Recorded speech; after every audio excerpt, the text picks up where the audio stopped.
નમસ્કાર, હું દિવ્યા પંડ્યા. આપ જોઈ રહ્યા છો પ્રામાણિકતા ન્યૂઝ સત્યની સાથે. આવો સાંભળીએ આજના મુખ્ય સમાચાર.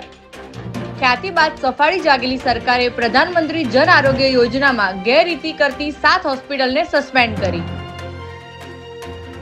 અમદાવાદ જિલ્લામાં એસઓજીમાં ફરજ બજાવતા કિરણ ચૌધરીનું કેન્દ્રીય એજન્સી રોમાં સિલેક્શન કરવામાં આવ્યું. કારજ પોલીસ સ્ટેશન વધુ એક ગુનામાં નકલી જજ મોરિસ ક્રિશ્ચનની સાબરમતી જેલમાંથી ટ્રાન્સફર વોરંટના આધારે ધરપકડ કરી.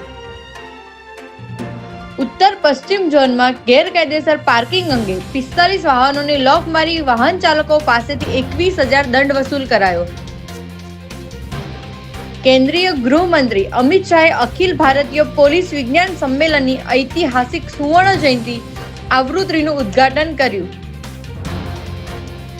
ગુજરાતમાં માત્ર 24 દિવસમાં જ 18 હત્યાના બનાવો સામે આવતા કાયદો અને વ્યવસ્થા સામે અનેક સવાલો ઊભા થયા.